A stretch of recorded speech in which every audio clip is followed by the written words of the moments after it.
इंदौर के देवी अहिल्या विश्वविद्यालय में हुए पेपर लीक मामले में पुलिस ने 3 आरोपियों को गिरफ्तार कर चुकी है। लोकसभा चुनाव के बीच कांग्रेस से बीजेपी में आए अक्षय बम के आइडिलिक कॉलेज से पेपर लीक होने की जानकारी सामने आने के बाद यह कार्रवाई की गई। सन 2002 से संचालित श्री हनुमंत छाया ज्वेलर्स असली सोना कुशल कारीगरी सोने चांदी के विक्रेता मेडिकल कॉलेज के आगे दिल्ली रोड सागर। पुलिस अब कॉलेज के प्रिंसिपल से पूछताछ करेगी।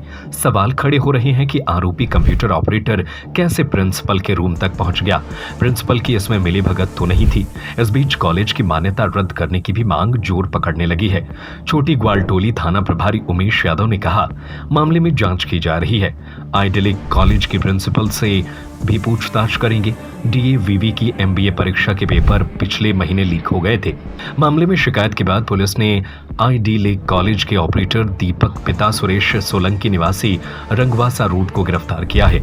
उसने कॉलेज प्रिंसिपल के रूम से पेपर के बंडल की सील लोहे के स्केल से तोड़कर पेपर निकाला और मोबाइल से फोटो खींचकर कॉलेज के एक छात्र को 2000 रुपए में बेचा था। फिर छात्र ने इसे अपने साथियों को व्हाट्सएप पर भेजा। पुलिस ने स्टूडेंट धीरेन्द्र नरवरिया को पकड़ा। धीरेन्द्र कॉलेज में एमबीए प्रथम वर्ष का छात्र है। उससे जानकारी मिली कि उसके पास पेपर छात्र गौरव सिंह गौर के जरिए आया था। छात्र गौरव ने पुलिस को पूछताछ में कबूला कि उसे अकाउंटिंग फॉर मैनेजर्स और क्वांटिटेटिव टेक्निक विषय में एटीकेटी आई थी। इससे वह तनाव में था। 2 विषयों में फर्स्ट ईयर में बैक होने के बाद उसने कॉलेज के कई बाबुओं और स्टाफ के अन्य लोगों से बात की। तब ऑपरेटर दीपक सोलंकी से संपर्क हुआ। छात्र गौरव ने आरोपी दीपक से संपर्क किया तो दीपक ने 8000 रुपए की मांग की। इस पर उसने 2000 रुपए ऑनलाइन ट्रांसफर किए। दीपक ने बताया कि कॉलेज प्रिंसिपल के कक्ष में सीसीटीवी कैमरे नहीं थे। जिस अलमारी में पेपर के बंडल रखे जाते हैं उसकी चाबी प्रिंसिपल के ड्रॉवर में ही रहती है। शाम को स्टाफ के जाने के बाद उसने बंडल निकाला और स्केल की मदद से उचकाकर पेपर निकाला और फिर वापस रख दिया। आइडिलिक कॉलेज में 2 साल के एमबीए विद ग्लोबल कोर्स की फीस करीब 3.25 लाख है, जबकि सामान्य एमबीए की फीस कॉलेज 1,30,000 रुपए वसूल रहा है। गिरफ्तार की है, क्या मामला था, किस तरह का मुकदमा? बेसिकली यहाँ पर जो डीएवीपी का कार्यालय है वहाँ पे कुछ छात्र संगठनों के द्वारा बीच बीच में आंदोलन किया गया कि यहाँ से पेपर आउट हुए। एक पेपर 25 तारीख को इसी माह के आउट हुआ। दूसरा पेपर 28 तारीख को एमबीए फर्स्ट सेम के 2 पेपर आउट हुए थे।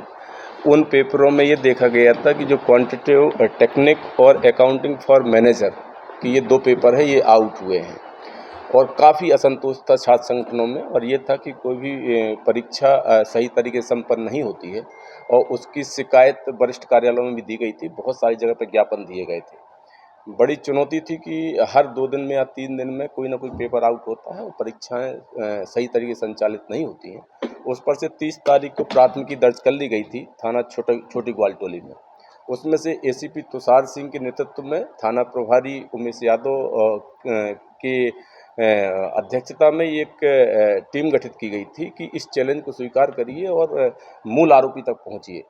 इस पर से कुछ छात्र संगठनों के माध्यम से कुछ जानकारियां लगी थी कि ये सबसे पहले सोशल मीडिया में कहां से आया, कैसे आया। तो टेक्निकल एक्सपर्ट के माध्यम से सबसे पहले पता किया गया तो पता लगा कि धीरेन्द्र नरवरिया नाम का एक लड़का है जो एमबीए का फर्स्ट ईयर का छात्र है। उसको किसी 3rd सेम के लड़के के द्वारा शेयर किया गया है। वो उस लड़के तक पहुंचने पता लगा कि उसका नाम जो है गौरव सिंह गौड़ है और उसके द्वारा ये पेपर किसी 3rd आदमी के माध्यम से लिया गया है। जो मूल कड़ी थी उसमें देखा गया कि जो ideal institute of management Rao में है उसके जो हेड हैं उनका जो कंप्यूटर ऑपरेटर है उसके द्वारा जो पेपर है उसको बाकायदे अपने पोजीशन में ले करके और सोशल मीडिया के माध्यम से और अपने परिचितों के माध्यम से उसको लोगों के बीच में दिया गया है। तो वर्तमान में ये तीनों आरोपी हमारे अभिरक्षा में हैं और इनके द्वारा किए गए कृत्य को स्वीकार किया गया है। बाकी सारे साक्ष्य जुटाए जा रहे हैं और एक बड़े मामले का खुलासा हुआ है।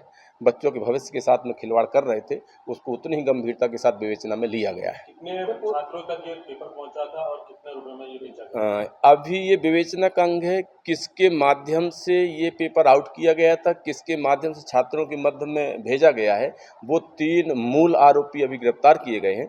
उसमें से एक धीरेन्द्र नरवरिया है जो राघवगढ़ गुना का रहने वाला है और दूसरा गौरव सिंह गौर है और तीसरा जो मूल आदमी है जिसके माध्यम से पेपर आउट हुआ है जिसकी पोजीशन में ये था बेसिकली चूँकि कंप्यूटर ऑपरेटर है और इसको इस चीज़ का भान था कि इस जगह पेपर रखे हुए हैं, चूँकि पेपर जो एग्ज़ाम कंट्रोलिंग की अथॉरिटी रहती है वो एक बायलॉज बनते हैं कि इतने दिवस पहले पेपर चले जाएंगे, इस जगह पे कस्टडी में रहेंगे। उसका उल्लंघन करते हुए इसके द्वारा पेपर अपने पोजीशन में लिया गया है और अपने स्वार्थ के लिए बच्चों के बीच में बांटा गया है। ऑपरेटर का नाम क्या इसका ऑपरेटर का जो नाम है वो बेसिकली दीपक सोलंकी है। तो शुरुआती पूछताछ में क्या बताया इन लोगों ने पेपर आउट करने के पीछे इनका मकसद क्या अभी तक की जो पूछताछ में ये है कि इसमें जो गौरव है वो बेसिकली उसका बैक लगा हुआ था, उसको इसकी सख्त ज़रूरत थी, तो उसके द्वारा सबसे पहले इसको लिया गया, फिर कुछ पैसों में लिया गया है। अभी वो विवेचना का अंग है कि किस माध्यम से वो पैसे लिए गए हैं और वो विवेचना का अंग है। जैसे ही वो क्लियर हो जाएगा किसी साक्ष्य के माध्यम से तो आपको बिल्कुल क्लियर कर दिया जाएगा मीडिया को। उसके बाद फिर उसने और अपने स्वार्थ की पूर्ति के लिए फिर दूसरे लोगों को भी कुछ पैसों में बेचा हुआ है।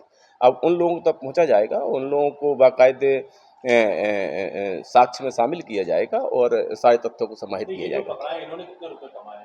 इन्होंने कुछ बताया होगा पूछताछ में? अभी चूंकि क्या अभी का मामला है, अभी तत्काल में ही इनको पोजीशन में लिया गया है। बाकायदे इनके माध्यम से वो पेपर भी मिला हुआ है, इनका मोबाइल भी सर्विलेंस में रखा गया है, इनके मोबाइल में वो एविडेंस मिला हुआ है कि 2 दिन पहले इन्होंने किन किन को व्हाट्सएप या अन्य सोशल मीडिया के माध्यम से भेजा गया है। अब वो पूरा जांच का विषय बना हुआ है, लेकिन ये क्लियर है कि पेपर इनके द्वारा आउट किया गया है। विवेचना के दौरान क्या उम्मीद की जा सकती है कि ये भी बिल्कुल क्लियर है कि अपने निस्वार्थ की पूर्ति के लिए इसको आउट किया गया है। उससे कुछ पैसा कमाने की भी नियत थी इनकी और कुछ पैसा भी कमाया गया है। क्या उम्मीद करें विवेचना के दौरान की और आरोपियों को बढ़ने की शंका है? बिल्कुल, किसने इसमें लाभ की नियत से इसमें शामिल हुआ है, कौन सा व्यक्ति उस षड्यंत्र में और भी शामिल है, इसके लिए हमारे एसीपी साहब पूर्णतः लगे हुए हैं, क्योंकि बच्चों का मामला, बच्चों के भविष्य का मामला है, इसको पूर्ण गंभीरता से लिया जा रहा है। जो भी और भी दोषी होंगे जरूर इस पर कार्रवाई की जाएगी। सन 2002 से संचालित श्री हनुमंत छाया ज्वेलर्स, असली सोना, कुशल कारीगरी, हंसमुख स्वागत, सोने चांदी के आभूषणों के निर्माता, हार एवं चूड़ी, वेंदी, करधन, पायलों की हजारों वैरायटियां एवं चांदी की मूर्तियां और बर्तन, राशि रत्नों के विक्रेता। एक बार हमारे शोरूम में अवश्य पधारें। हमारा पता है मेडिकल कॉलेज के आगे, तिली रोड, सागर, SCJ ब्रांच 2, सराफा बाजार, सागर।